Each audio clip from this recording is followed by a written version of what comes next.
근데 요즘 들어서 이 오프레 룰이 좀 강력해졌네요. 이제 회사 측에 카드, 카드? 카드가 하나 더, 강력하게 이제 주주 명부와 더불어 5% 룰이 좀 강화돼가지고 회사 측에 좀 유리한 상황이겠네요. 회사 측은 항상 공시를 할 테니까. 그쵸? 경영권 분쟁이 예전보다 많아졌다고 봐야 되는 거죠. 그전에는 음. 경영권 분쟁이 있더라도 지분이 많지 않고 하니까 그냥 넘어가고요. 그리고 오더라도 이길 수 있으니까 그냥 넘어갔었는데 요즘 같은 경우에는 경영권 분쟁이 붙은 경우에 회사 반대쪽 측에 지분도 많다 보니까 이렇게 그 경영권 분쟁에 대해서 5%를 또 적용하고 임원 주요 주주도 적용하고 그렇게 하는 것 같습니다. 다음은 이제 공동부의 약정, 법에 대한 이야기인데요. 그 다음 페이지 보시면 이제 요거는 금감원 공시 안내 책자입니다. 거기 나와 있는 건데 어떤 주식을 어떻게 가지고 있는지에 대해서 세부적인 사항을 적어 놓은 거고요. 주식을 직접 가지고 있지 않더라도 소유에 준하는 보유로 보고 의무가 있다. 내, 내 명의는 아니지만 내 계산으로 내 건데 와이프 이름을 사놨다. 뭐 이런 거라든지 아니면 매매 계약을 이미 체결했는데 아직 이제 이행기가 도달하지 않았다. 아직 주식 못 받았다는 이야기인 거고요. 세 번째는 계약에 따라서 의결권을 갖고 있는 경우. 그러니까 그 주권의 주총에서 의결권 행사할 수 있는 권한을 갖고 있는 경우. 여기에 지금 처음부터 말씀드린 그 것들이 다 해당된다고 보면 될 것 같습니다. 네, 연대들이 다 주주 연대로 우리는 모여 있고 여기에 공동으로 의결권 행사하기로 했다라는 그의 요 규정에 해당돼서 다들 적용받는다 보면 될 것 같고요. 그 다음 페이지 한번 봐보시면 여기에 이제 예시로 완벽하게 적어놨습니다. 공동 보유 관계를 보는 사례라고 해서 특수관계인 아닌 A와 B가 서로 3%와 4% 가지고 있는데 같이 X사에 영향을 주기로 했다. 그거는 그러면 공동으로 X사의 경영에 영향을 주기 위한 행위라고 보고 5% 공시를 해야 된다라고 명확하게 나와 있는 거고요. 요것 때문에 아까 보셨던 디아 도일 같은 경우에 자기들은 경영에 영향을 주기 위한 행위가 아니다라고 주장을 하는 거고요. DI 동일은 좀 그나마 좀 생각이 있는 친구들인 거네요. 그럼 앞에 예, 다른 그 애들보다. 준비를 좀 많이 하고 나온 걸로 저는 생각을 하고 있습니다.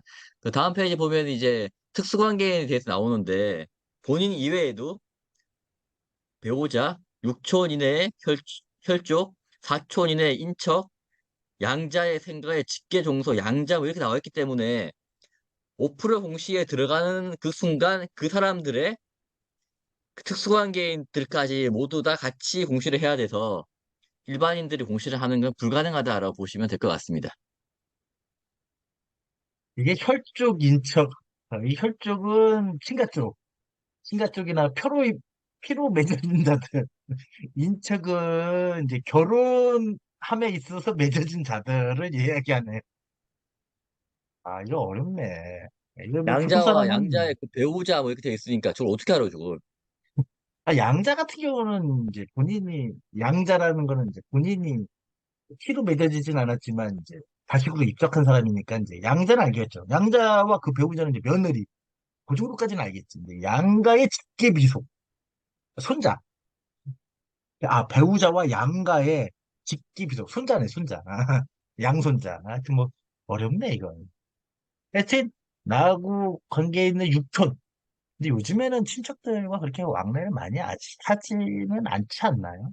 하여튼, 육촌이 좀 뭔데? 육촌은 좀 뭔데? 이게 뭐 부럽사 정도가 돼야 육촌을 만나지.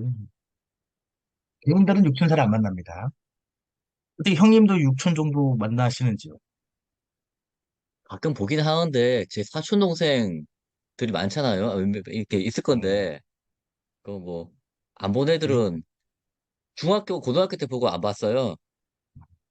만날 일이 없어요. 한 30년 넘게 안 본 그러니까, 겁니다, 우리. 그러니까, 사촌도 쉽지 않은데 육촌? 야, 이거는 하여튼, 자기는 뭐, 그런, 뭐, 일례로 들으면, 하여튼 그런 경우도 있다고 하더라고요. 갑자기 미국에 이민 간 육촌 형이 알고 봤더니 자기 회사 주식을 갖고 있더라. 근데 지분 공시에 누락이 됐다. 이거 어떻게 합니까, 이걸. 그 사람은 장래에서 샀을 건데. 하여튼 뭐, 좀 특성이 좀 없네요. 이 법은 이제, 요거는 근간이 되는 기본 이제 자통법이라고 하고요. 자본시장, 자본법, 자본시장과 금융투자업의 자통법이라고 하는데, 아까 말씀 나왔던 계속 그때 법 조문이 요겁니다. 요거 147조에, 147조. 여기에는 뭐, 보면은, 주식 등의 총수의 100분의 5 이상인 경우는 그날로부터 5일 이내 보유 상황, 보유 목적을 신고를 하고 그 주식 등의 총수의 100분의 1, 1% 변동이 된 경우에도 뭐 변동된 날로부터 5일 이내 변경 신고를 해야 된다. 뭐 요거는 보고한 자는 보유 목적, 주식 등에 관한 주요 계약. 보통 주요 계약은 그 주식담보 계약을 얘기하는데 아까 요 앞 사례들을 보면은 공동보유 계약을 연명복으로 써야 됩니다. 공동묘 전혀 친인척과 뭐 혈족과 인척이 아닌 자, 내 뭐 특수관계가 맺어지지 않는 자는 주요 계약, 공동보유 약정서 또는 연명부 연판장 같은 걸 만들어서 이런 누구누구도 A, B, C, D는 뭐 주식 매출 뭐 주민등 쓰고 뭐 주소 쓰고 한 다음은 뭐 공동보유하기로 약정함, 뭐 이런 식으로 그런 경우에 금융위원회와 거래소 공시를 얘기하는 것이요. 보고해야 된다.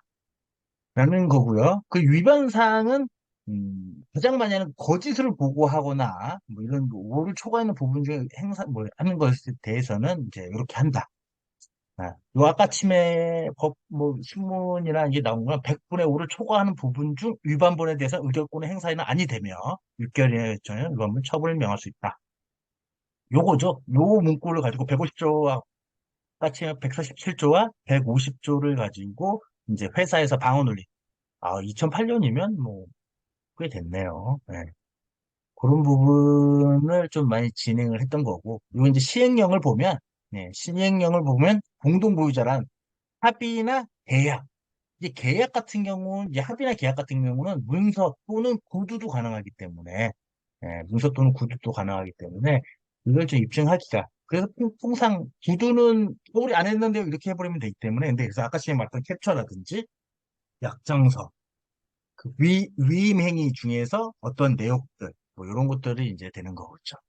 그래서 물결권을 공동으로 행사한다는 행위, 상호에 양수하는 행위, 이런 내용들이 있는 것 같습니다. 오늘은 공동보유 약정 그리고 그 주주총회에서 벌어졌던 의결권 분쟁에 대해서 알아봤습니다. 다음 시간에 다시 찾아뵙도록 하겠습니다. 고생하셨습니다.